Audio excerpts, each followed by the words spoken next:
सभी का आईए ट्यूटोरियल के शुरू चैनल पर हार्दिक स्वागत करता हूं। आज के क्लास में हम छत्तीसगढ़ पीएससी द्वारा आयोजित एसएफ एग्जाम में जो भी गणित के प्रश्न पूछे गए थे उसकी विस्तृत चर्चा करने वाले हैं। ठीक, पूरा प्रश्न देखने के लिए वीडियो के अंत तक बने रहे। क्वेश्चन समझ में आए तो आप कमेंट करके पूछ सकते हैं, वीडियो अच्छा लगे तो लाइक कर सकते हैं, चैनल में नए हैं तो सब्सक्राइब कर सकते हैं। ठीक, तो चलिए स्टार्ट करते हैं। चलिए दोस्तों, पहले प्रश्न की ओर आगे बढ़ते हैं। प्रश्न बोलता है ए एवं बी मिलकर एक काम को 45 दिन में पूरा कर सकते हैं। उन्होंने एक साथ काम करना शुरू किया और 31 दिनों के बाद बी ने काम छोड़ दिया। पूरा कार्य होने में 52 दिन का समय लगता है, तो ए अकेले इस काम का 66 सही 2/3% कार्य कितने समय में पूरा करेगा, ये आपको क्वेश्चन में पूछा गया है। जो भी प्रश्न हम हल करने की कोशिश करेंगे वो सभी कॉन्सेप्ट बेस में रहेगा। जितना कम से कम मैं फॉर्मूला यूज कर सकूं वैसा कोशिश रहेगा मेरा। ठीक, तो चलिए क्वेश्चन सॉल्व करने की कोशिश करते हैं। मैं मान लेता हूं, माना कि ए के एक दिन का कार्य, एक दिन का कार्य मैं क्या मानूंगा 1/a। उसी प्रकार से b के एक दिन का कार्य मैं मान लेता हूं 1/b। ठीक, यहां पे मैं क्या लिखूंगा, यूनिट लिखूंगा। अब क्वेश्चन में मेरे गिवन है a और b मिलके कितने दिन में कार्य कंप्लीट कर रहे हैं, 45 दिन में। ठीक, तो a और b के एक दिन का कार्य क्या हो जाएगा, a और b के एक दिन का कार्य हो जाएगा 1/45 यूनिट। मतलब कि a और b एक दिन में 1/45 यूनिट काम करते हैं, तो 45 दिनों के बाद उनका एक कार्य कंप्लीट हो जाता है। क्लियर आप सभी को। अब क्वेश्चन आगे पढ़ते हैं। बोलता है उन्होंने एक साथ काम करना शुरू किया, ए बी दोनों एक साथ काम करना शुरू कर रहे हैं। 31 दिन तक साथ में काम किए, उसके बाद भी काम छोड़ के चला जाता है और पूरा काम 52 दिन में कंप्लीट हो जाता है। टोटल कार्य होने में कितना समय लग रहा है, 52 दिन का समय लग रहा है। जिसमें से ए और बी मिलकर कितने दिन का काम किए हैं, ए और बी मिलकर 31 दिन तक साथ में काम किए हैं। उसके बाद कार्य 52 दिन में कंप्लीट हो रहा है। उसके बाद शेष कार्य ए अकेला किया है। मतलब कि ए अकेला कितने दिन तक काम किया है, 52 में से 31 घटा दो, ए के कितने दिन तक काम किया वो निकल जाएगा। 2 में से 1 गया 1, 5 में से 3 गया 2, मतलब कि 21 दिन तक ए अकेला काम किया। ठीक, अब मैं क्या करूंगा, एक इक्वेशन बनाऊंगा। उसके बाद ए को पूरा कार्य करने में कितना समय लगता है वो मेरे को निकल जाएगा। ए और बी के एक दिन का कार्य में क्या है हमारे पास 1/45। ठीक, कितने दिन तक काम कर रहे हैं, 31 दिन तक, मतलब कि 1/45 इंटू 31 डेज प्लस एक दिन का कार्य मैं क्या मान रहा हूं 1/a। एक कितने दिन तक काम कर रहे हैं, 21 दिन तक। ये टोटल काम 52 दिन में कंप्लीट हो रहा है और हमारा कितना काम कंप्लीट हो जा रहा है, एक काम कंप्लीट हो रहा है। ठीक है, एक बार फिर से देखिए, ए बी के एक दिन का कार्य 1/45, कितने दिन काम किए, 31 दिन काम किए। मतलब ए बी के 31 दिन का काम प्लस ए के 21 दिन का काम। ए का एक दिन का काम है 1/a और 21 दिन तक काम क्या किए, और ये टोटल एक कार्य कर रहे हैं। क्लियर आप सभी को। इसको सॉल्व कर लेते हैं, क्या हो जाएगा 31/45 plus 21/a equal to 1। 21/a equal to 1 minus 31/45। Solve कर लीजिए इसको, क्या आ जाएगा मेरे पास 21/a is equal to 45 minus 31 करने मेरे पास क्या आ जाएगा 14 आ जाएगा अपॉन में 45। काट लीजिए, जो कट रहे हैं 7 दिया 7 दूनी, और कुछ कट रहा है क्या, नहीं कट रहा है, 75 कर दो। ए का वैल्यू मेरे पास क्या आ जाएगा 45 इंटू 3, मतलब कि 135 अपॉन में 2। ऐसा मैं ये बोल सकता हूँ कि ए उस कार्य को पूरा करने में 135 अपॉन 2 डेज का समय लेगा। क्लियर आप सभी को। और अगर मैं बोलूं एक के एक दिन का कार्य क्या होगा, तो एक के एक दिन का कार्य हो जाएगा 2/135। क्लियर है आप सभी को। अब क्वेश्चन में बोल रहा है ए अकेले इस कार्य का 66 सही 2/3, मतलब कि 66 सही 2/3% कार्य कितने समय पूरा करेगा। सबसे पहले इसको मैं सिंप्लीफाई कर देता हूँ। क्या हो जाएगा 6 × 18 हासिला 1, 6 × 18 और 1 कितना हो जाएगा 6 × 18 हासिला 1, 6 × 18 19 हो गया, 198 प्लस 2/3। मतलब इसका वैल्यू क्या आ गया मेरे पास 200/3% कार्य ए कितने दिन में करेगा, ये मेरे को क्वेश्चन में पूछा गया है। अब देखिए ए पूरा कार्य मतलब कि 100% काम ए करता है 135/2 डेज में, तो 1% काम कितने दिन में करेगा 130/2 अपॉन में 100। काट लीजिए, 5 दूनी 5 सत्ते 5 दूनी 0, मतलब मेरे पास वैल्यू क्या आ गया 27/40।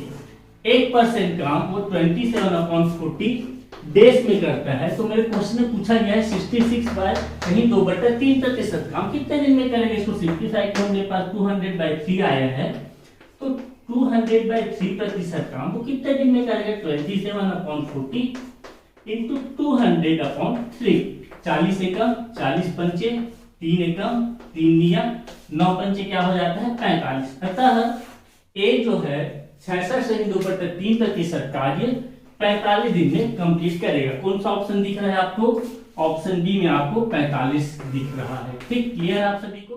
चलिए दोस्तों अगले प्रश्न की ओर आगे बढ़ते हैं। प्रश्न कहता है पेट्रोल की कीमत 28.4% बढ़ी, पेट्रोल की खपत कितनी कम कर देनी चाहिए ताकि की खर्च केवल 17% बढ़े। ठीक, क्वेश्चन आप सभी समझ आ गया होगा, स्टेप बाय स्टेप बनाएंगे आपको अच्छे से समझ आएगा। ठीक, मैं मान लेता हूँ, माना कि पहले मैं 100 रुपए खर्च करता था और मेरे को 100 लीटर पेट्रोल मिल जाता है। ठीक, मतलब कि पेट्रोल का रेट क्या है, मेरे पास 100 रुपए है, 100 रुपए में कितना लीटर पेट्रोल मिलता था, मेरे को 100 लीटर पेट्रोल मिलता था। अब क्वेश्चन के अकॉर्डिंग में बोला गया है पेट्रोल का कीमत जो है 28.4% बढ़ा। तो सबसे पहले सिंप्लीफाई करो, 28 इंटू 7 कितना हो जाएगा 196 प्लस 4/7, मतलब कि पेट्रोल का कीमत 200/7% बढ़ा। ठीक, पहले पेट्रोल का रेट था 100 रुपए, अब पेट्रोल का रेट कितना बढ़ गया है 200/7%, मतलब कि नया रेट क्या हो जाएगा पेट्रोल का 100 प्लस 200/7 रुपए। पहले 100 रुपए में 100 लीटर मिलता था, अब इतने रुपए में कितना मिलेगा 100 लीटर मिलेगा। सिंप्लीफाई कर दो, 700 प्लस 200 900/7 रुपए में मेरे को 100 लीटर पेट्रोल मिल रहा है। ठीक, अब क्वेश्चन पढ़िए अच्छे से ध्यान से, क्या बोल रहे हैं क्वेश्चन में, पेट्रोल की खपत कितना कम कर देना चाहिए ताकि खर्च में केवल 17% का वृद्धि हो। पहले मैं 100 रुपए खर्चा करता था, अब 17% वृद्धि करने बोला है। अब मैं करूंगा 117 रुपए खर्च और 117 रुपए में इस रेट पे कितना पेट्रोल आएगा उसको निकालूंगा और दोनों बीच का अंतर कर दूंगा, वो मेरा क्या हो जाएगा आंसर हो जाएगा। ठीक, पहले 100 रुपए में 100 लीटर मिलता था, रेट बढ़ गया तो कितने रुपए में इतना लीटर मिल रहा है, तो 1 रुपए में कितना मिलेगा 100 इंटू 7/900 मिलेगा। डबल जीरो से डबल जीरो गया, मतलब कि 1 रुपए में मेरे को 7/9 लीटर पेट्रोल मिलेगा। क्लियर आप सभी को, 1 रुपए में उतना लीटर मिल रहा है तो 117 रुपए में कितना मिलेगा 117 रुपए में 7/9 इंटू 117, 9 एकम 9, 9 तिया 27, 13 सत्ते कितना होता है 91 होता है। ठीक, मतलब कि 117 रुपए में मेरे को 91 लीटर पेट्रोल मिलेगा। पहले मेरा खपत होता था 100 लीटर, अभी मेरा खपत होता है 91 लीटर, मतलब कि दोनों बीच का अंतर क्या है 100 माइनस 91। 100 में से 91 गया, कितना बचेगा मेरे पास 9 बचेगा और यही आपका आंसर होगा। कौन सा ऑप्शन में दिख रहा है आपको, ऑप्शन नंबर सी पे 9% दिख रहा है। ठीक, क्लियर आप सभी को। चलिए दोस्तों अगले प्रश्न की ओर आगे बढ़ते हैं। प्रश्न कहता है वह मूलधन की राशि क्या होगी जिस पर 5 वर्षों का साधारण ब्याज 5500 रुपए और 2 वर्षों का अर्जित चक्रवृद्धि ब्याज 2288 रुपए है। यदि दोनों में ब्याज की दर समान हो तो आपको मूलधन निकालना है। ठीक, क्वेश्चन में आपको मूलधन गिवन है क्या, नहीं गिवन है, रेट ऑफ इंटरेस्ट भी गिवन नहीं है, तो मैं मान लेता हूँ, माना कि मेरा मूलधन 20 रुपए है और रेट ऑफ इंटरेस्ट में लग रहा है 8%। ठीक, फिर साधारण ब्याज वाला फॉर्मूला तो आप सभी को अच्छे से रटा उठा होगा, क्या होता है 5 वर्षों का साधारण ब्याज, मतलब 5500 रुपया मेरा साधारण ब्याज है, ऐसा इक्वल टू होता है PRT/100।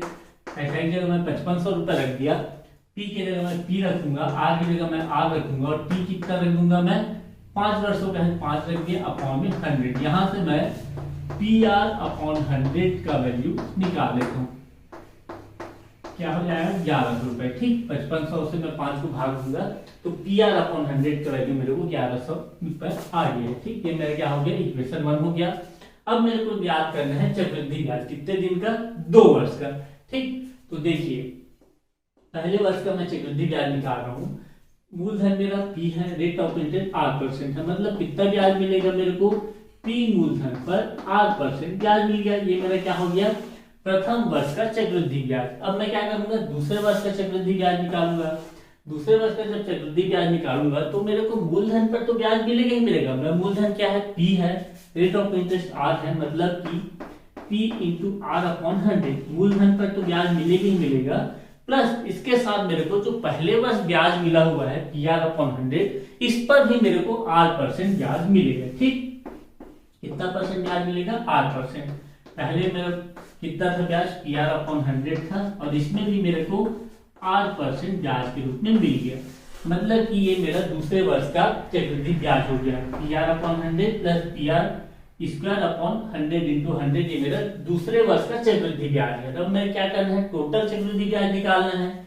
ये मेरा क्या है? पहले वर्ष का, और ये दोनों मिलके क्या है? मेरा दूसरे वर्ष का। अगर मैं टोटल चक्रवृद्धि ब्याज निकालना है तो ये जो तीनों डाटा है इसको मैं ऐड कर देता हूँ। क्या हो जाएगा?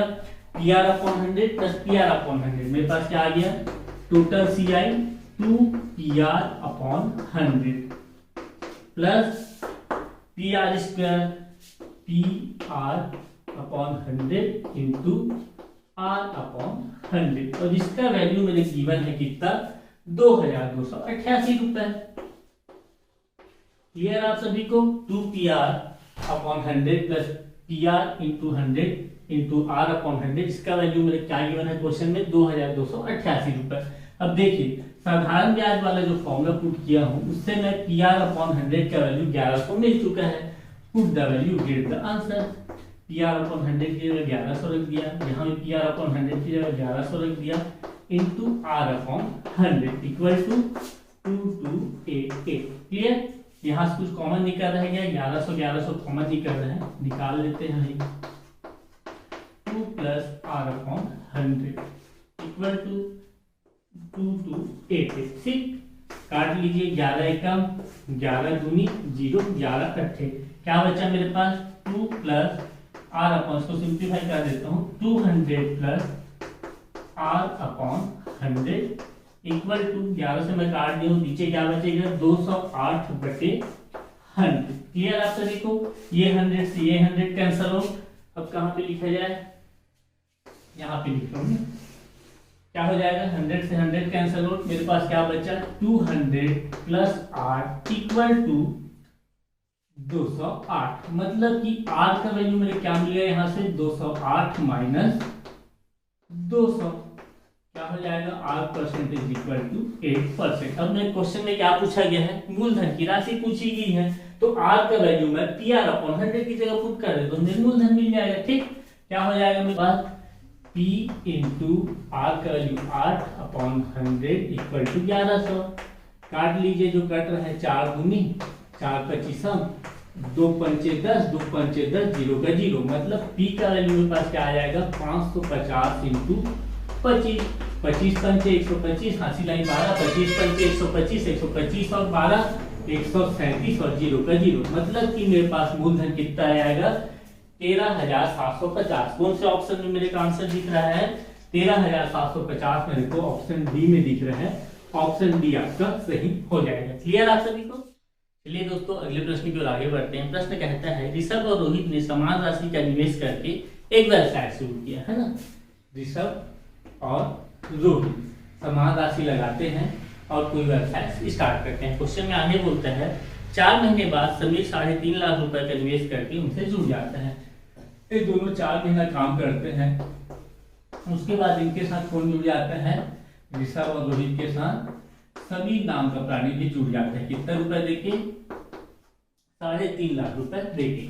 उसके बाद क्वेश्चन में आगे बोलता है, समीर के शामिल होने के 4 महीने बाद रोहित अपना निवेश वापस लेकर व्यवसाय छोड़ देता है। ये समीर आता है, उसका कहा सुनी होता होगा, और 4 महीने बाद रोहित ये काम छोड़ के चला जाता है, व्यवसाय छोड़ के, और कौन बन जाता है? ऋषभ और समीर बच जाते हैं। ठीक, उसके बाद क्वेश्चन में बोल रहा है, वर्ष के अंत में व्यवसाय में 56,550 रुपए का लाभ हुआ है। जो भी व्यवसाय कर रहे हैं उसमें कितने रुपए का लाभ हुआ है? इन्हें व्यवसाय से इन लोग को कितना रुपए का लाभ हुआ बोल रहे हैं क्वेश्चन में? 56,550 रुपए का इनको लाभ हुआ है। ठीक, उसके बाद बोलता है, जिसमें से ऋषभ अपने लाभ के हिस्से के रूप में 21,750 रुपए लेता है। 21,750 रुपए कौन लेता है? ऋषभ। कितने वर्ष का है ये? 1 वर्ष का। 1 वर्ष में कितने माह होते हैं? 12 माह। ऋषभ 12 माह में 21,750 रुपए लाभ के रूप में कमाता है। क्वेश्चन क्या पूछ रहा है? तो समीर को उसके लाभ के हिस्से के रूप में कितना भुगतान किया जाना चाहिए। ठीक, टोटल लाभांश 56,550 है, उसमें से समीर को कितना हिस्सा मिलेगा ये अपने को क्वेश्चन में पूछा गया है। ऋषभ का मेरे पता है, रोहित का भी निकाल सकता हूँ। क्यों? क्योंकि ऋषभ और रोहित समान राशि के साथ व्यवसाय चालू किए थे। ऋषभ 12 महीने तक काम किया है, रोहित कितने महीने तक काम किया है? 4 महीना और 4 महीना, मतलब कि 8 माह तक रोहित काम किया है।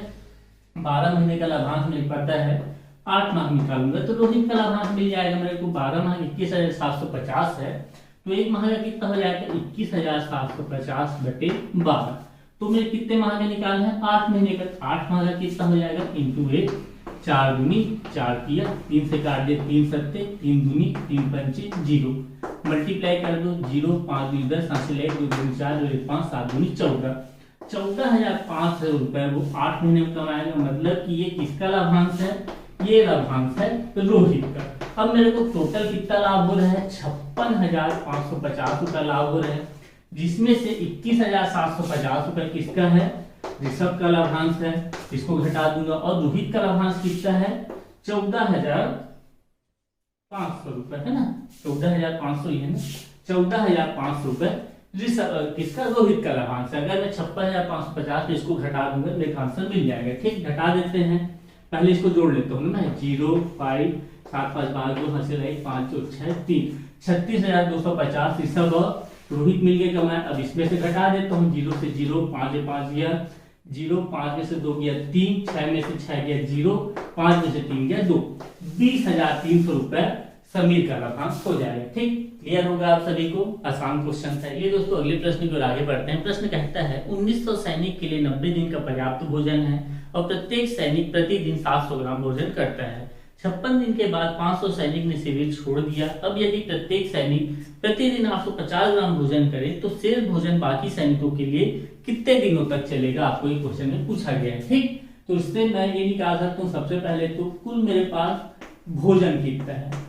कुल भोजन कितना है?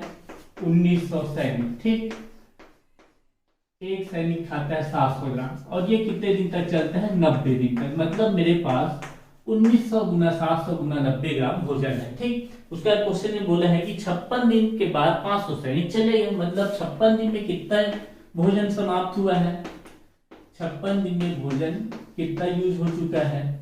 1900 सैनिक, एक सैनिक 700 ग्राम खाता है, कितने दिन तक है? 56 दिन तक। इतना मेरे पास भोजन मतलब खत्म हो चुका है। तो शेष भोजन की मात्रा क्या हो जाएगा मेरे पास? शेष भोजन कितना हो जाएगा? 1900 और 700 कॉमन है, 1900 इंटू 700 और 90 में से मैं जब 56 को घटाऊंगा क्या बचेगा? 10 में से 6 गया 4, 8 में से 5 गया 3 इंटू 34। इतना भोजन मेरे पास उपलब्ध है। अब क्वेश्चन में बोल रहा है 500 सैनिक शिविर छोड़कर चले गए। अब यदि प्रत्येक सैनिक प्रतिदिन 850 ग्राम भोजन करे, मतलब कि मेरे पास सैनिकों की संख्या कितना हो गया है? 1900 में से 500 गया 1400, 1400 सैनिक है। अब एक सैनिक कितना भोजन कर रहा है? 850 ग्राम। तो मेरे को ये भोजन है कितने दिन चलेगा? नॉर्मल सा बात है, इसको आप इससे भाग दे दीजिए, आपको कितना दिन चलेगा वो पता चल जाएगा। ठीक, 700 एकम 700 दूनी और कोई क्या कटेगा? 2 एकम 2 17 आ गया यहाँ पे, 17 एकम 17 पंचे और 0 का 0, 0 से 0 कैंसिल हो, 5 5 किया 15, 4 बचा 5 अट्ठे 40। मतलब कि हमारा जो भी भोजन बचा है, शेष भोजन है, वह 38 दिनों तक चलेगा। कौन सा ऑप्शन दिख रहा है आपको? ऑप्शन ए में 38 दिन दिख रहा है। ठीक, क्लियर? आप अगले प्रश्न की ओर आगे बढ़ते हैं। क्या बोल रहा है प्रश्न? एक आदमी ने अपने दोनों पुत्र जिसकी आयु 12 वर्ष और 16 वर्ष की है के बैंक खाता में 1,15,260 रुपए का निवेश इस प्रकार करना चाहती है कि 21 वर्ष की आयु में 20% वार्षिक चक्रवृद्धि ब्याज की दर से समान राशि प्राप्त हो, तो छोटे भाई का हिस्सा क्या होगा? ठीक, क्वेश्चन आप सभी समझ में आना चाहिए। क्वेश्चन बोल रहा है कि 1,15,260 रुपए एक पिता बैंक में निवेश करना चाहते हैं। किसके नाम पे? 12 साल का लड़का है उसका, उसके नाम पे, और एक उसका 16 वर्ष का लड़का है उसके नाम में। लेकिन उसका डिमांड ये है कि मेरे दोनों लड़के जब 21 वर्ष के हो तो उनको समान राशि प्राप्त हो। ठीक, और उसमें चक्रवृद्धि ब्याज कितना दे रहा है बैंक वाला? उन लोग को रेट ऑफ इंटरेस्ट दे रहा है 20% चक्रवृद्धि ब्याज की दर। क्लियर आप सभी को? मतलब क्वेश्चन से हमको ये जानने मिल रहा है कि जो 12 साल के लड़के जो भी पैसा दिए हैं वह 9 साल के बाद जो भी होता है और जो 16 वर्ष के लड़के को जो भी पैसा दिया है वह 16 5 21, 5 वर्ष के बाद जो भी राशि बनता है वह इक्वल है। ठीक, तो अपने को मिश्र धन का फॉर्मूला पता होना चाहिए। चक्रवृद्धि ब्याज का क्या होता है मिश्र धन का फॉर्मूला, पी ब्रैकेट में 1 प्लस आर अपॉन 100 की पावर n। ठीक, सबसे पहले मैं ये मान लेता हूँ, माना कि जो 12 वर्ष का लड़का है उसको कितना राशि दिया होगा, उसका पिताजी x राशि दिया होगा, तो 16 वर्ष के लड़के को कितना राशि देगा, वो 1,15,260 माइनस x रुपए दिया होगा। ठीक, मतलब यहाँ में मूलधन पता चल गया। मूलधन की जगह क्या रखूंगा मैं, यहाँ पे x रखूंगा और वहां पे 1,15,260 माइनस x रखूंगा। ठीक, मिश्र धन लगा रहा हूँ इस वाले कंडीशन के लिए। ठीक, यहाँ पे मेरा p क्या है, x रुपए है, रेट ऑफ इंटरेस्ट क्या है मेरा 20%, और मेरे पास टाइम कितना है 9 वर्ष। तो मेरे को मिश्र धन के रूप में कितना पैसा मिलेगा देख लेते हैं। p की जगह x 1 प्लस r अपॉन 100 की पावर में क्या रखूंगा n क्या डिनोट कर रहा है, लगा हुआ समय। लगा हुआ समय क्या है, 12 से 21 वर्ष होने में उसको 9 वर्ष का समय लग जाता है। ठीक, क्या हो जाएगा वैल्यू इसका, x 20 से कम 20 पंचे 1 प्लस 9 अपॉन 1 प्लस 1 अपॉन 5 की पावर में 9। क्लियर, और सिंप्लीफाई कर ले इसको, 5 एकम मतलब 6/5 की पावर में 9। ये इसका क्या हो जाएगा, 12 वर्ष के लड़के का मिश्र धन हो जाएगा। उसी प्रकार से 16 वर्ष के लड़के का मिश्र धन क्या होगा उसको देख लेते हैं। यहाँ पे मेरा p क्या है, मूलधन है 1,15,260 माइनस x। t क्या है, टाइम ड्यूरेशन क्या है हमारे पास 5 वर्ष है, मतलब कि यहाँ n का वैल्यू मैं 5 रखूंगा, और रेट ऑफ इंटरेस्ट मेरा क्या है 20%, क्वेश्चन में गिवन है मेरे। ठीक, तो इसका मिश्र धन क्या होगा वो निकाल लेता हूँ। p मतलब 1,15,260 माइनस x ब्रैकेट में 1 प्लस r की जगह 20 अपॉन 100 की पावर में n की जगह मैं क्या रखूंगा 5 रखूंगा। क्लियर आप सभी को, इसको भी सिंप्लीफाई कर लेता हूं मैं, क्या हो जाएगा 1,260 माइनस x, और यहाँ भी कट पिट करेंगे तो 6/5 की पावर में 5 आ जाएगा। ठीक, अब क्वेश्चन में मेरे बोल रहा है उन्हें 21 वर्ष की आयु में 20% वार्षिक चक्रवृद्धि ब्याज की दर से समान राशि प्राप्त हो। मतलब कि ये वाला जो राशि है और ये वाला जो राशि है दोनों क्या है इक्वल है, तो इक्वल कर लेते हैं और वैल्यू निकाल लेते हैं। इधर क्या राशि है मेरे पास, x ब्रैकेट में 6/5 की पावर में 9, तो इधर क्या राशि मिला है मेरे को 1,15,260 ब्रैकेट में, यहाँ पे माइनस x भी है ना, माइनस x ब्रैकेट में 6/5 की पावर में 5। ठीक, अब यहाँ से जो भी काट लेते हैं, ये पूरा का पूरा कटेगा, यहाँ पे 9 पावर है, यहाँ कितना बच जाएगा 4 बच जाएगा। अब मेरे पास क्या बचा इक्वेशन 6/5 की पावर में 4, x equal to 1,15,260 minus x। ठीक, क्वेश्चन लेंथी जरूर है लेकिन प्रक्रिया से तो गुजरना पड़ेगा अगर आपको सिलेक्शन चाहिए तो। ठीक, क्या हो जाएगा, इसको सिंप्लीफाई कर दो, 6 की पावर 4 क्या होता है 6 की जगह 36, 36 का स्क्वायर क्या हो जाएगा, मल्टीप्लाई कर लो, 6 3 6 की 18 19 20 21, 6 की 18 का 8 3 9 1 10, 6 9 2 1, 1296 होता है हमारा 6 की पावर 4। यहाँ पे मैं लिख देता हूँ 1296, 5 का खाद 4 करेंगे क्या हो जाएगा 5 25, 25 पंचे 125, 125 पंचे 625, 1296/625 into x equal to 1,15,260 minus x। ठीक, अब इसको फिर सॉल्व करना है तो मिटा लेता हूं मैं, क्या गिवन है यहाँ पे, इधर देखिए यहाँ से अपन क्या करेंगे x को एक तरफ ला लेते हैं ना, क्या हो जाएगा हमारे पास 1296/625 x plus x equal to 115,260। Clear आप सभी को, इसको जोड़ लीजिए क्या हो जाएगा 1296x धन 625 x अपॉन 625 इक्वल टू 115,260। क्या हो जाएगा 6 5 11, हसीला ये 10 2 12 2, हसीला ये 7 7 और 2 कितना होता है 9 और 1 1921x इक्वल टू 115,260 इंटू 625। ठीक, ये वाला इधर आ गया तो 1921 को मैं नीचे ले आता हूँ, यहाँ से मेरे को x का वैल्यू मिल जाएगा। ठीक, इसको काटना है तो देखिए अगर मैं 1921 गुना 6 करूँ तो क्या मिलेगा, 6 कम 6, 6 दिन 12 2 हासिल आइए 9 छक्के 54, 54 और 1 5 हासिल आई 5, 9 6 कम 6, 6 5 11, 11 526, 11 526 है, मतलब कि एक कम छक्के 0। अब x का वैल्यू में क्या मिल जाएगा, 6 पंचे 30 हासिल आई 3, 6 दूनी 12 3 15 5 हासिल आई 1, 6 36 और 1 37 और 0 का 0, मतलब कि x में किसको माना था, जो 12 वर्ष का लड़का है उसको कितना राशि मिला होगा, 1,15,260 का x राशि मिला था, मतलब कि यंगर जो यंग लड़का है उसको 37,500 रुपए हिस्से के रूप में मिला था। अगर बड़े लड़के को बोले जाए तो आप क्या करेंगे, 1,15,260 में से 37,500 को माइनस कर देंगे, तो 16 वर्ष के लड़के को जो भी राशि मिली होगी 1,15,260 में से वो राशि आपके पास आ जाएगी। ठीक, कौन सा ऑप्शन में आपका आंसर दिख रहा है, आपको ऑप्शन दिख रहा है ऑप्शन नंबर बी पे। क्लियर। चलिए दोस्तों अगले प्रश्न की ओर आगे बढ़ते हैं। प्रश्न कहता है एक वस्तु का अंकित मूल्य 5,675 रुपए है और इसे 20% और 6.25% की लगातार 2 छूटों पर बेचा जाता है। यदि 25% का लाभ होता है तो वस्तु को क्रय मूल्य से कितने प्रतिशत अधिक पर अंकित किया गया था। ठीक, क्वेश्चन आप सभी समझ आ गया होगा। क्वेश्चन में क्या गिवन है अपने को, अंकित मूल्य। अंकित मूल्य कितना गिवन है मेरे को, 5,675 रुपए। ठीक, उसके बाद में क्वेश्चन में बोला जा रहा है कि 2 क्रमिक छूट, क्या क्या डिस्काउंट दे रहे हैं मेरे को, एक 20% का और दूसरा डिस्काउंट दे रहे हैं मेरे को 6.25% का। क्लियर। अब देखिए 2 छूट दे दिया, यहां से मैं विक्रय मूल्य निकाल सकता हूँ, बड़ी आराम से निकाल सकता हूँ। क्या होता है विक्रय मूल्य, जो भी अंकित मूल्य है उसमें जो भी छूट दिया गया है उसको मैं ये वाले इक्वेशन में पुट कर देता हूँ। ठीक, ये सभी आपको क्लियर होना चाहिए। सेलिंग प्राइस क्या हो जाएगा, मार्क प्राइस हमारे पास 5,675 रुपए। 100 माइनस D1 मतलब कि 100 माइनस 20 होगा तो 80% हो जाएगा। 100 माइनस D2 करूंगा तो 100 में से 6.25 जाएगा तो मेरे मिलेगा 93.75 अपॉन में प्रतिशत का 100। क्लियर।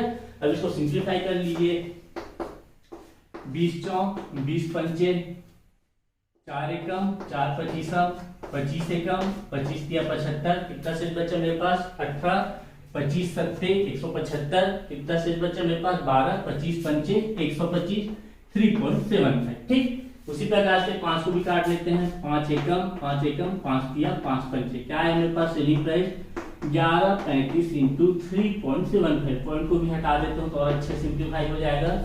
अपॉन में क्या आ जाएगा 100, 25 एकम 25 पंचे 25 चौक। ठीक, उसके बाद तो और कुछ कटेगा नहीं शायद, तो इसको मैं ऐसे ही रहने देता हूँ। ठीक, ये मेरा क्या है सेलिंग प्राइस।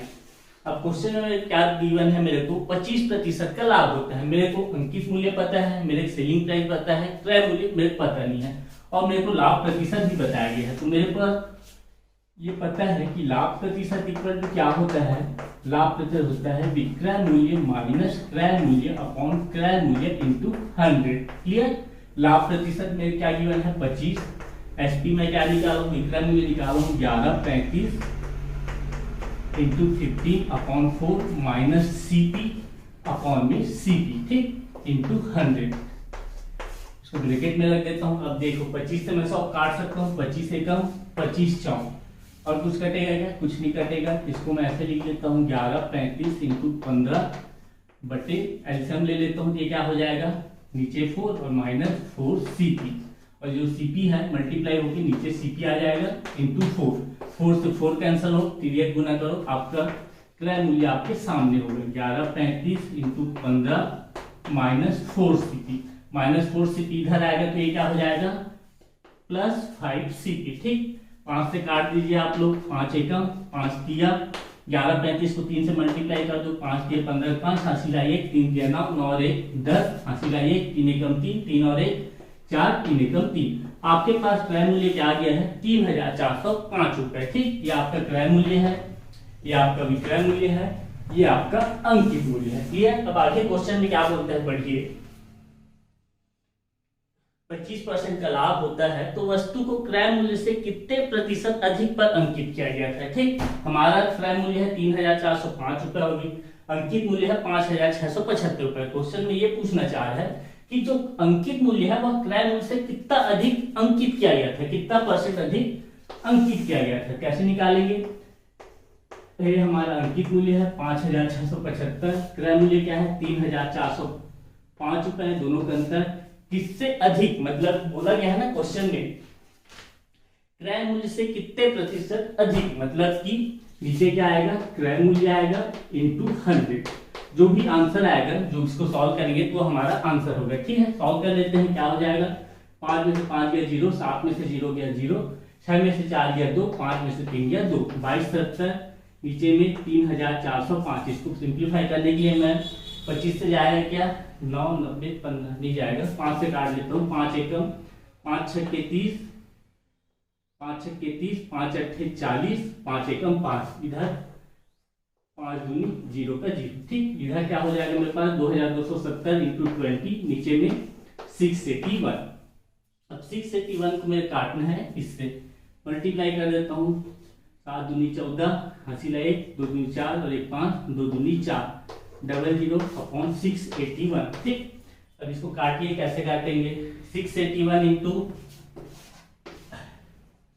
7 करेंगे क्या हो जाएगा 7, 49, 6, 5, 7 छक्के 42, 42 5 47, ज्यादा हो गया, मतलब कि ये 6 बार में जाएगा। 6 बार में कीजिए, 6 कम 8 छक्के 10, 8 1 4, 6 36 और 4 40, 4086। कितने बार में गया, छक्के 4086। अब 4540 में से इसको घटा दीजिए, 10 में से 6 गया 4, 13 में से 8 गया 5, 4 में से 0 गया 4, मतलब कि 400, गलत काट दिया क्या, 10 में से 6 गया 4, 13 में से 8 गया 5, 4 में से 0 गया 4 और 4 में से 4 गया 0। ठीक, इतना क्लियर है आप सभी को। 454 मेरा क्या बचा, शेष बचा। फिर यहाँ पे एक और 0 है, इसको फिर जो लगाऊंगा, फिर ये कितने बार में चला जाएगा, 6 बार में चला जाएगा। फिर कितना शेष बचेगा मेरे पास, 454 शेष बचेगा। ठीक, मतलब कि हमारे पास क्या मिल जाएगा 66 अपॉन 454, ये शेष बचा है नीचे 681। अब देखिए ये किससे कटेगा, इसको देखने से ये लग रहा है कि ये जो है 227 से कटना चाहिए, है ना। 227 गुना 2 करूंगा 14, हासिल 1, 2 4 5, 2 दूनी 4, देखिए आ गया। अब 3 से मल्टीप्लाई कर दो, क्या आ जाएगा 7 21, हासिल 1, 2 3 दूनी 6, 2 8, 3 दूनी 6, 681। मतलब कि हमारा आंसर आ जाएगा 227 दूनी 454, 227 दिया 681। आपके पास आपका आंसर है कितना, 66 सही 2/3%। ठीक, तो अगले प्रश्न को आगे बढ़ते हैं। प्रश्न कह रहा है तीन संख्या इस प्रकार है कि यदि उनमें किन्हीं दो संख्याओं की औसत को तीसरी संख्या से जोड़ दिया जाए तो प्राप्त योग क्रमशः 197, 183, 148 होगा। दी गई संख्याओं में से सबसे बड़ी और सबसे छोटी संख्याओं का औसत ज्ञात करना है। ठीक, क्लियर आप सभी को। मैं क्या कर लेता हूँ, मैं मान लेता हूँ, माना कि तीन संख्या मेरे पास क्या है, x y z है। अब क्या बोल रहा है क्वेश्चन में, दो संख्याओं के औसत को तीसरी संख्या से जोड़ देते हैं, मतलब कि x प्लस y दो संख्याओं का, इसका औसत अपॉन 2 हो गया, प्लस तीसरी संख्या जोड़ देता हूँ तो एक संख्या मिलेगा।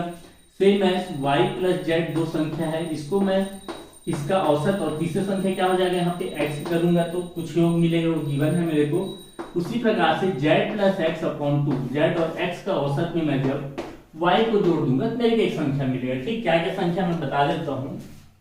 वो संख्या गिवन है मेरे को 197, 183 और 148। ठीक, अब इससे मेरे को सबसे बड़ी संख्या और सबसे छोटी संख्या निकालना है। एक्स वाई जेड का वैल्यू निकालूंगा, कौन सा बड़ा है कौन सा छोटा है देखूंगा, जो सबसे बड़ा रहेगा और जो सबसे छोटा रहेगा उनका औसत मेरे को आंसर के रूप में मिलेगा। ठीक, कैसे निकालेंगे, एक्स वाई जेड का वैल्यू जोड़ देते हैं, सिंपली क्या हो जाएगा x plus Y plus 2z equal to 197 upon में 2। अब ये 2 उधर मल्टीप्लाई हो जाएगा, क्या हो जाएगा मेरे पास इंटू 2 इक्वल टू 300, 200 गुना 2 कितना होता है 400 होता है। 400 में से मैं कितना घटाऊंगा 6 घटाऊंगा, मतलब 394 मेरा किसका वैल्यू आ गया, x plus Y plus 2z का। ठीक, उसी प्रकार से इसको सॉल्व करता हूं मैं, तो क्या हो जाएगा y plus z plus 2x upon में 2 रहेगा, उसको 183 से मल्टीप्लाई करूंगा, मेरे पास क्या आ जाएगा 180 गुना 2 करूंगा तो 360, 360 और 6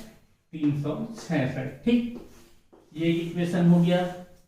उसी प्रकार से मैं इसको जोड़ लेता हूँ, क्या हो जाएगा z plus x plus 2y equal to 148 into 2 करूंगा, में मिल जाएगा 300 में से 4 गया 296।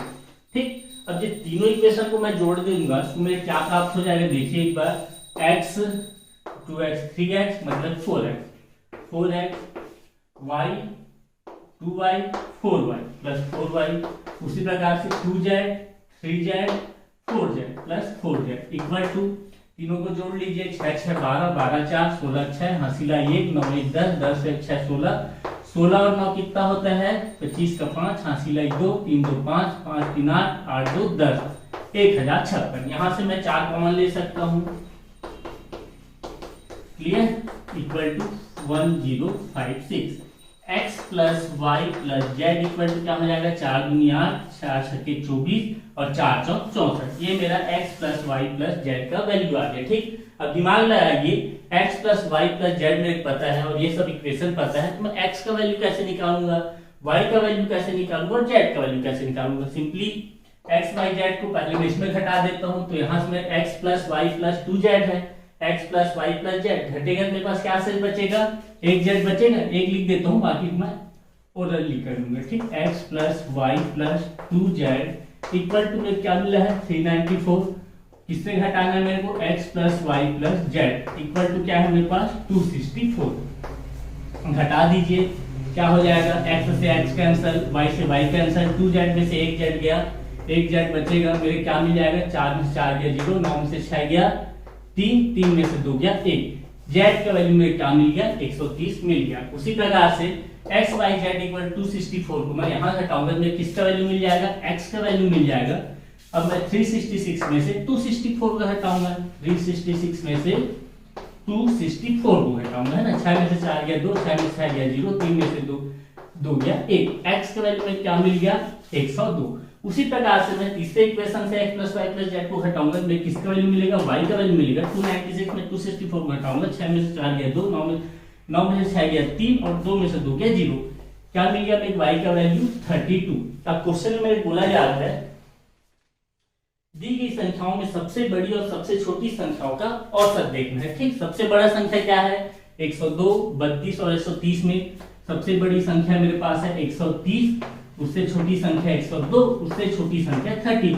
क्वेश्चन बोला जाए सबसे बड़ी और सबसे छोटी संख्याओं का औसत 130 प्लस 32 कितनी संख्या है 2, औसत निकाल दो, 130 और 32 क्या हो जाएगा 162/2, काट दिए 2 अट्ठे 2 एकम 81 कौन से ऑप्शन में दिख रहा है आपको, 81 आपको ए ऑप्शन में दिख रहा है। अतः आपका ये जो क्वेश्चन है उसका आंसर क्या हो जाएगा ए। ठीक, बहुत ही आसान क्वेश्चन है, बस अपने कॉन्सेप्ट को अच्छे से रखिए, फिर सभी क्वेश्चन आराम से बनेंगे। चलिए दोस्तों अगले प्रश्न की ओर आगे बढ़ते हैं। प्रश्न कहता है रॉबर्ट को नियमित काम के प्रति घंटे 67 रुपए और ओवर टाइम काम के 134 रुपए मिलते हैं प्रति घंटे, है ना। वह कुल मिलाकर 188 घंटे काम करता है और ओवर टाइम से उसकी आय नियमित काम से उसकी आय का 35% है, तो उसे ओवर टाइम के रूप में कितने घंटे काम किए आपको निकालना है। ठीक, जो गिवन है उसको मैं लिख लेता हूँ। क्या गिवन है, रॉबर्ट जो है जब रेगुलर काम करता है तो उसको मिलता है 67 रुपए पर घंटे। अब जब वही रॉबर्ट ओवर टाइम करता है तो उसको कितना मिल जाता है 134 रुपए प्रति घंटे। अब क्वेश्चन में बताया गया है वह टोटल 188 घंटे काम करता है। ठीक, और मेरे रिलेशनशिप भी बताया गया है कि ओवर टाइम से उसकी आय नियमित काम से उसकी आय का 35% है। ठीक, तो यहाँ पे मैं मान लेता हूँ, माना कि जो रॉबर्ट है ओवर टाइम में कितना काम करता है x घंटे काम करता है। ठीक, जब ओवर टाइम में x घंटे काम करेगा तो रेगुलर कितना काम करता होगा, वो टोटल 188 घंटा करता है, मतलब कि 188 माइनस x। अब जो रिलेशनशिप दिए गया है उसको मैं इक्वेशन फॉर्म में लिख लेता हूं। क्या बोला गया है, जब रॉबर्ट रेगुलर से जितना भी इनकम होता है, ठीक है, रेगुलर काम करने से जितना भी इनकम होता है उसका 35% वो किसमें कमा लेता है, ओवर टाइम करके। क्लियर, ओवर टाइम से जो भी इनकम होता है उससे वो कमा लेता है रॉबर्ट। रेगुलर इनकम क्या होगा, रॉबर्ट जो है रेगुलर कितने घंटे काम कर रहे हैं 188 माइनस x घंटे काम कर रहे हैं, एक घंटे में उसको मिल रहा है कितना 67 रुपए। उसी प्रकार से ओवर टाइम में रॉबर्ट x घंटे काम कर रहा है, एक घंटे में उसको मिल रहा है 134। अब ये रिलेशनशिप है इसको मैं परसेंट फॉर्म में लिख लेता हूँ, अपॉन में 100। जो भी कट है इसको काट लेते हैं, क्या क्या कटेगा 5 7 35, 5 दूनी 0, 67 एकम 67 दूनी। क्लियर, पक्षांतर कर दो 188 माइनस x 7 इक्वल टू 20 उधर जाएगा तो 40x। ठीक है, 188 into 7 minus 7x equal to 40x। 7x को उधर ले जाऊंगा क्या हो जाएगा, प्लस हो जाएगा 47x इक्वल टू 188 इंटू 7। तो x इक्वल टू क्या हो जाएगा 188 इंटू 7 अपॉन 47। ठीक, अब 47 चौक करोगे तो आपको 188 मिल जाएगा यहाँ से, है ना। 47 चौक कितना हो जाएगा 188, और ये 7 को निकालने हैं, सॉरी। x इक्वल टू क्या हो जाएगा 4 इंटू 7, मतलब कि x का वैल्यू मेरे पास आ गया 28 घंटे। अतः मैं बोल सकता हूँ कि जो रॉबर्ट है ओवर टाइम के रूप में 28 घंटे काम करता है। क्वेश्चन में मेरे को वही पूछा गया है कि ओवर टाइम के रूप में कितने घंटे काम कर रहे हैं, तो ऑप्शन बी में मेरे को दिख रहा है 28 घंटे। उसी प्रकार से अगर रेगुलर कितना घंटा काम करता है पूछा जाए तो आप क्या करोगे, 188 में कितना घटा दोगे, 28 घटा दोगे तो आपके पास मिल जाएगा 160 घंटे। अतः रॉबर्ट रेगुलर 160 घंटे काम करता है और ओवर टाइम में वह ओवर टाइम के रूप में वह 28 घंटे काम करेगा। ठीक, क्लियर हो गया होगा आप सभी को। चलिए दोस्तों अगले प्रश्न की ओर आगे बढ़ते हैं। प्रश्न कहता है आमतौर पर उड़ान ए को 4800 किलोमीटर की दूरी तय करने पर उड़ान बी से 1 घंटे अधिक समय लगता है। इंजन की खराबी के कारण उड़ान बी की गति 1/5 के गुणक से गिरती है, इसलिए उसकी यात्रा को पूरा करने में उड़ान ए से 15 मिनट अधिक समय लगता है। तो उड़ान ए की गति क्या होगा ये आपको याद करना है। ठीक, जो गिवन है उसको मैं लिख रहा हूँ। माना कि उड़ान ए कितना किलोमीटर दूरी तय कर रहा है, 4800 किलोमीटर दूरी तय कर रहा है। यहाँ पे मान लेता हूँ कितने घंटे में, x घंटे में। ठीक, तो उड़ान ए का चाल क्या हो जाएगा मेरे पास, चाल बराबर हम सभी जानते हैं दूरी बटे समय। दूरी मेरा 4800 है, समय कितना लग रहा है x घंटा, तो 4800 बटे x मेरा क्या हो जाएगा, a का चाल हो जाएगा। ठीक, उसी प्रकार से मैं b का मान लेता हूँ। b जो है 4800 किलोमीटर दूरी तय कर रहा है। क्वेश्चन में बोला याद है ना, उड़ान ए जो है उड़ान बी से 1 घंटे अधिक समय लेता है, मतलब कि उड़ान बी कितना समय लेता होगा, उड़ान ए x घंटा लगता है तो उड़ान बी x-1। तो उड़ान बी का चाल क्या हो जाएगा 4800 बटे में x-1। क्लियर आप सभी को। अब इसके बाद क्वेश्चन में बोला जा रहा है इंजन खराब हो गया उड़ान बी का और उसका गति 1/5 के गुणक से गिर जाता है। पहले उसका चाल कितना था 4800 अपॉन x-1। अब कितने उसमें गिर जा रहा है, वो 1/5 के गुणक से गिर जा रहा है, मतलब कि 4800 अपॉन x-1। ये क्लियर है आप सभी को। पहले इतना था, अब वो इतना गिर जाएगा तो उसको मैं माइनस कर देता हूँ। ठीक, इक्वल टू दूरी कितना है हमारे पास 4800 किलोमीटर है। अब समय कितना ले रहा है वो उसको देखिए, तो वह उड़ान ए से 15 मिनट अधिक समय ले रहा है। उड़ान ए कितना समय लेता है, x घंटा लेता है, 15 मिनट अधिक, मतलब कि 15 मिनट घंटे में चेंज करूंगा तो 15 एकम 15 चौक x प्लस 1/4। क्लियर।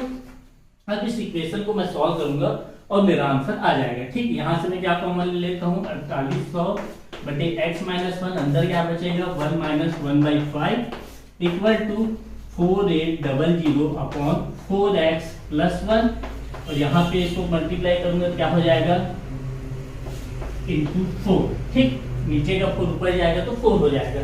तो इसको सॉल्व कीजिए क्या हो जाएगा 5 एकम 5 में से गया 4/5। ठीक, ये भी मल्टीप्लाई में वो भी मल्टीप्लाई में, 4 से 4 कैंसिल, 5 एकम 5 मिया 45, 5 छक्के 30, 0 का 0 और कुछ कर रहा है क्या, 0 से 0 गया, 12 दूनी 12 चौक 48, 0 का 0 और 12 अट्ठे कितना होता है 12 अट्ठे होता है 8 दूनी 16, 80, 12 अट्ठे 96।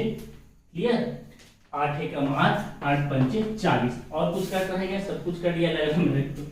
क्या बचेगा मेरे पास 1 अपॉन x-1 इक्वल टू ये 5 बचा हुआ है नीचे 4x प्लस 1। ठीक, अब इसको सॉल्व कर लेते हैं अपन। क्या हो जाएगा 4x plus 1 equal to 5x minus 5, ये घर चले जाएगा, क्या बचेगा मेरे पास 5x माइनस 4x 1 प्लस 5, मतलब कि x का वैल्यू मेरे पास क्या आ गया x घंटा। ठीक, अब देखिए x में क्या माना हूं, एक 4800 किलोमीटर को 6 घंटे में कंप्लीट कर लेता है। मेरे क्वेश्चन में क्या पूछा गया है, उड़ान ए की गति किलोमीटर प्रति घंटा में, हम सभी जानते हैं उसका गति क्या हो जाएगा चाल क्या हो जाएगा, टोटल दूरी क्या कर रहे हैं 48 था, और कितना घंटा लग रहा है 6 घंटा, मतलब कि उसका चाल हो जाएगा 8 छक्के 48, 800 किलोमीटर पर हावर। ठीक, क्लियर है आप सभी को? ऑप्शन सी में मेरा आंसर दिख रहा है, तो इसका आप ऑप्शन सी को टिक लगा देंगे। ठीक, और ये आपका सही आंसर हो जाएगा। आज की क्लास में इतने रखते हैं, वीडियो थोड़ा ज्यादा लंबा हो गया। अगर आपको वीडियो अच्छा लगा हो तो लाइक कीजिए, किसी क्वेश्चन में डाउट आया हो तो कमेंट करके पूछ सकते हैं। अगर आप इस चैनल में पहली बार विजिट कर रहे हैं तो चैनल को सब्सक्राइब करना बिल्कुल ना भूलिए। ठीक, धन्यवाद।